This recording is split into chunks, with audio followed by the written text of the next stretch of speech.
The Boston Celtics are expected to make a huge play with a potential player in Victor Oladipo, reportedly actually wanting out of his team, the Indiana Pacers. It's currently being reported that he actually might request a trade, and again, the Boston Celtics are going to make a huge play to try and get him. What's going on, everyone, and welcome back to the channel. Today I've got some more NBA news to talk about with you guys. This time it's currently being reported that the Celtics could prepare a trade package for Victor Oladipo. That's all being reported by Jared Wise. And then again, there was also other news that was coming out that Victor Oladipo is looking to move on this offseason. Wise speculated that he could be a part of a trade with the Boston Celtics, sending Gordon Hayward near his home in Indiana in a package that could also include draft picks. So I think this would be a very interesting one by both teams.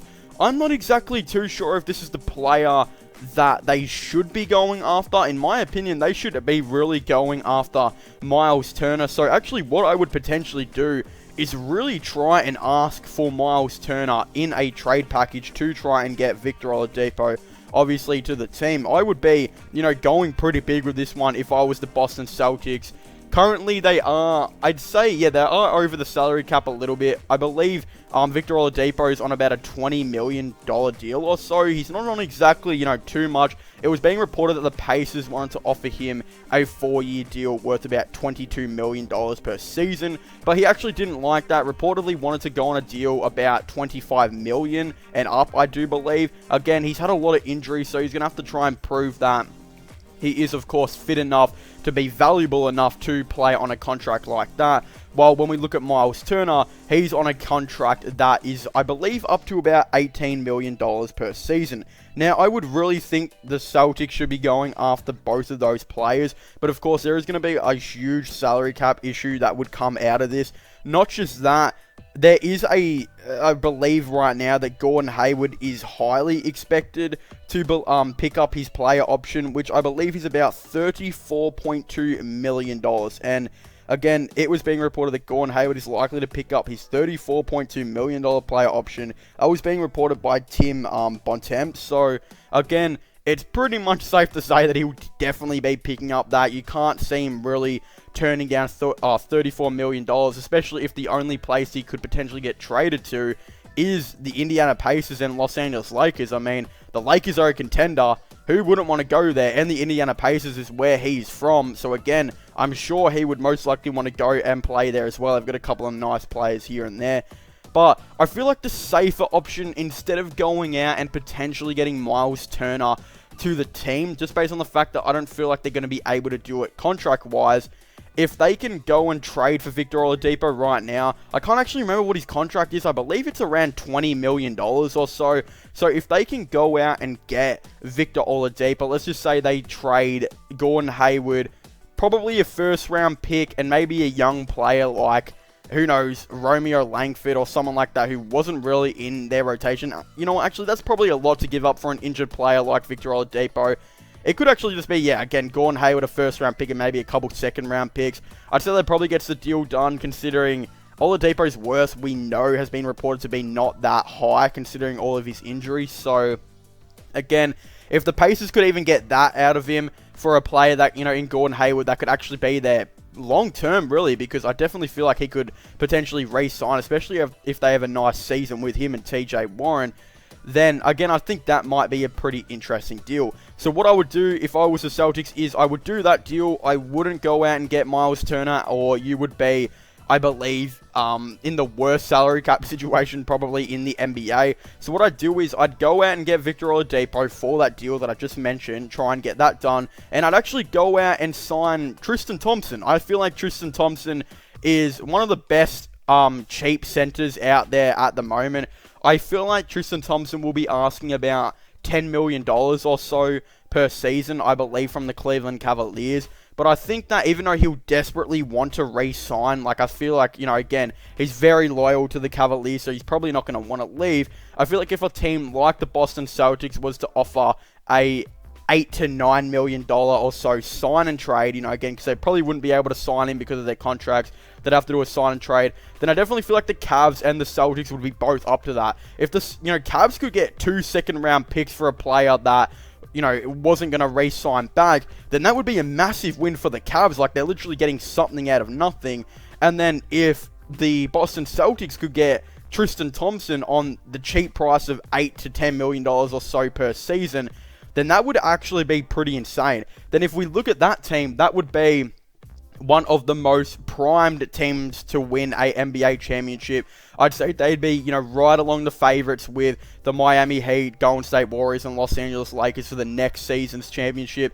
Again, they would have a starting five of Kemba Walker at point guard, Victor Oladipo, at shooting guard, Jaylen Brown at small forward, Jason Tatum at power forward, with Tristan Thompson at center. That team defensively would be absolutely insane, and there would be, a lot of spacing there too, as well, as a lot of those players can shoot. And Tristan Thompson's actually been starting to shoot now too, which is pretty funny and interesting. And then they'd have a bench core of Daniel Tice at center to be their sixth man.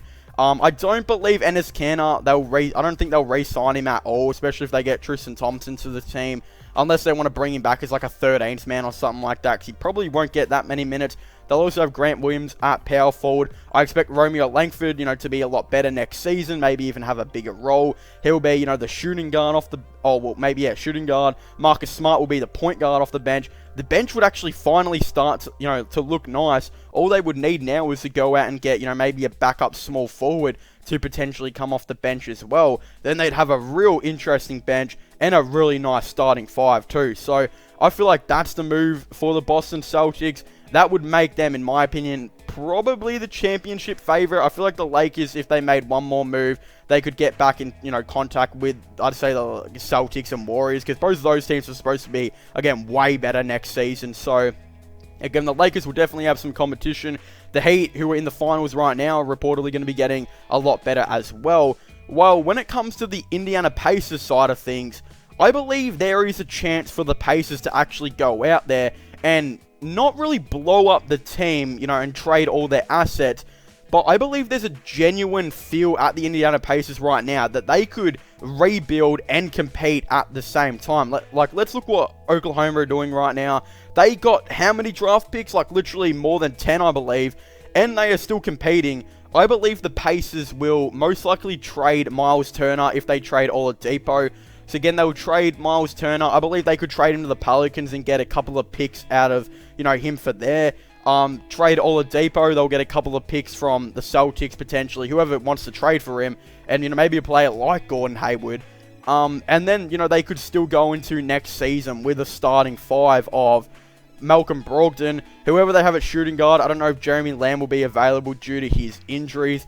They'd probably have TJ Warren at small forward and maybe try and just play Gordon Hayward at small ball power forward. Again, there'd probably be, not small ball power forward, but I don't really think he's good enough to defend power forward.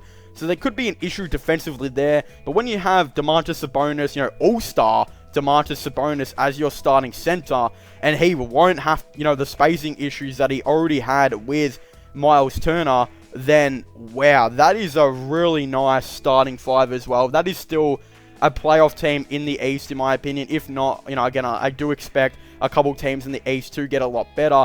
It will be, again, an 8 to 9 to 10 seed. And again, if they don't make the playoffs, then they can maybe even trade more of their players in the next offseason. But at the end of the day, they'll still have all those picks that they were able to get by, these teams that they would be trading potentially Oladipo and Miles Turner for.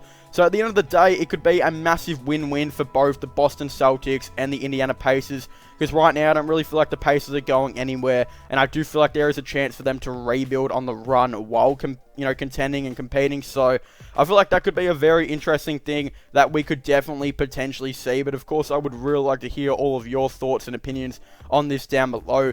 Do you guys think the Boston Celtics should trade for Victor Oladipo? Do you guys think the Indiana Pacers should try and trade for Gordon Hayward as well? Again, in my opinion, he's a prospect player that will definitely re-sign with the Pacers if they want him back. And again, because he's from Indiana, I definitely have a big feeling he could really re-sign with them. So it would be a pretty interesting one for them as well, and they could get a couple picks out of it. Of course, I'd really like to hear all your thoughts and opinions in the comment section down below. Don't forget to subscribe to my gaming channel and my IRL Long channel. Definitely don't forget to check out my podcast as well if you haven't already. Links for them will all be in the description down below. But as I was saying, I want to thank you guys so much for watching. Make sure to leave a like, subscribe, and comment, and I'll see you guys next time. Goodbye.